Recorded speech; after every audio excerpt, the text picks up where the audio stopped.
Et la parole est à nouveau à Geneviève Garrigos. Mais oui.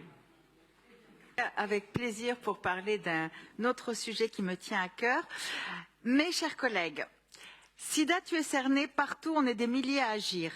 Cette phrase, une des 3 formules de la campagne Militer, Agir, Transformer, lancée le 1er décembre dernier par AIDS, lors du rassemblement Place de la République auquel nous avons participé avec Chloé Sagaspe comme chaque année, eh bien, illustre bien à la fois la solidarité en nombre que veut incarner l'association et cette ambition que nous partageons tous et toutes et qui désormais semble possible à l'échelle de nos vies, celle de la fin de l'épidémie.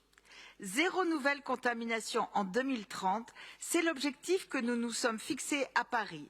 Il est tenable si nous maintenons nos efforts pour remplir les objectifs de l'ONU-SIDA. Car des bonnes nouvelles, il y en a. Le préservatif, interne ou externe, n'est pas le seul mode de protection. Le traitement médicamenteux pré-exposition PrEP est efficace et peut être prescrit par un médecin de ville depuis l'an dernier. Une personne vivant avec le VIH sous traitement, dont la charge virale est indétectable, ne peut pas transmettre le virus. Quant à la transmission mère-enfant du VIH, elle est en voie d'être éradiquée avec des taux désormais inférieurs à 0,3% en France.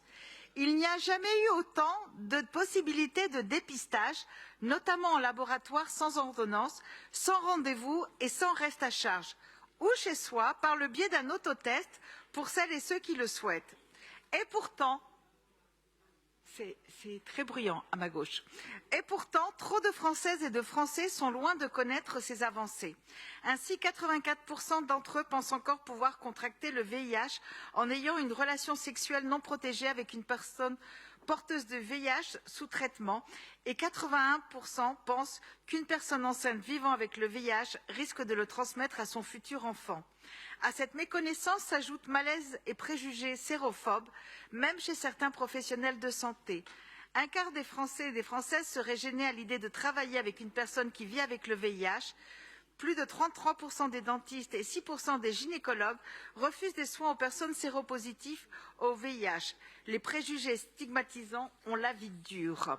Et le progrès scientifique n'est rien si, faute de connaissance des moyens de protection, de dépistage et de traitement, les personnes ne sont pas en capacité de s'en prévaloir.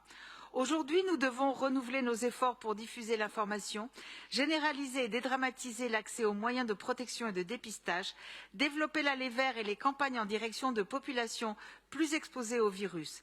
Et nous devons inlassablement agir contre la sérophobie qui mine le quotidien des personnes vivant avec le VIH, les surexpose à la précarité et au refus des soins.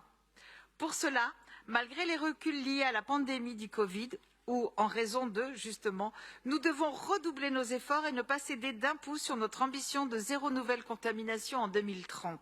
Avec des acteurs historiques comme AIDS, avec les bénévoles et salariés sur le terrain, nous pouvons nous aussi faire partie de ces milliers qui agissent pour cerner le virus. Je vous remercie. Merci.